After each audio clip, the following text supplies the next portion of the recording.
Ia adalah salah satu dari 500 orang paling berpengaruh di dunia. Fokus hidupnya tidak pernah jauh-jauh dari dunia pendidikan. Siapa dia?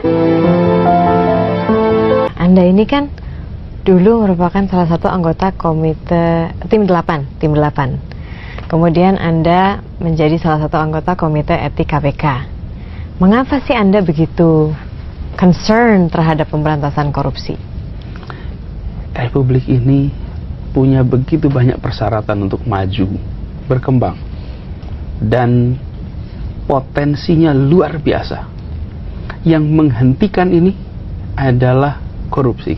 Korupsi itu faktor penghambat yang luar biasa bagi peningkatan kesejahteraan. Korupsi ada 3, Mbak. Korup karena kebutuhan.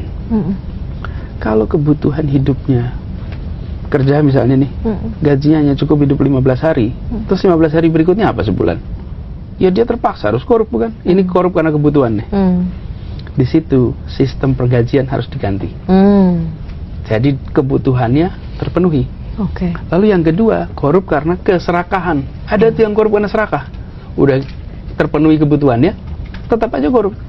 Nah, korup yang karena keserakahan ini, hukumannya apa? Rasa takut. Jika dia akan dimiskinkan total, dia menghadapi hukuman yang amat berat, tak ada maaf, maka korup itu menjadi irasional. Lalu yang ketiga, korup karena sistem. Sistemnya, meskipun orangnya mau baik, sistemnya membuat dia korup. Prosedurnya membuat dia terlibat korupsi. Nah, ini perbaiki sistemnya. Wacana pemiskinan menurut saya harus didorong. Ya. Pemiskinan. Kalau hukuman mati gimana, Pak? Hukuman mati itu, jika sistem hukum kita sudah sempurna, saya rasa nggak masalah. Tapi masalahnya hukum kita ini sering tidak, manusia itu nggak bisa sempurna.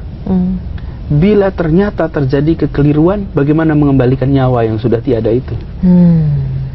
Dan begitu mereka dimiskinkan, hartanya diambil alih untuk negara, nanti biar para ahli hukum yang memikirkan klausulnya. Tetapi sebagai pilihan, sebagai sikap bangsa ini harus tegas. Dan di situ menurut saya tak ada ampun untuk mereka.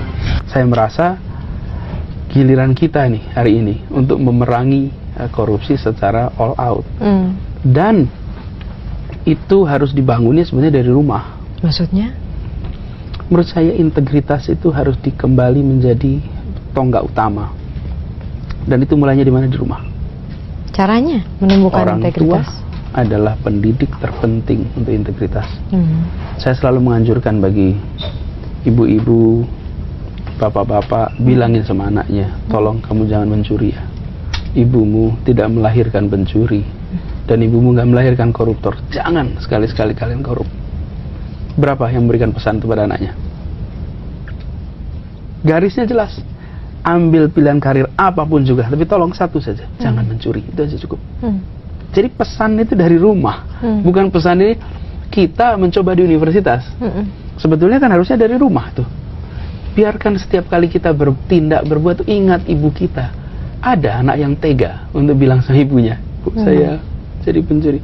Rahim ibumu tidak dipakai untuk lewatnya seorang calon koruptor. Hari ini kita masih tidak menganggap ini sebagai masalah penting.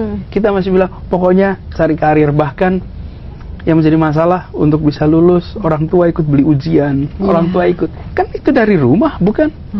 Bagaimana berharap anak-anak ini menjadi champion untuk anti korupsi ketika dia menyaksikan di rumah justru menghalalkan segala cara. Inilah menurut saya kunci kalau kita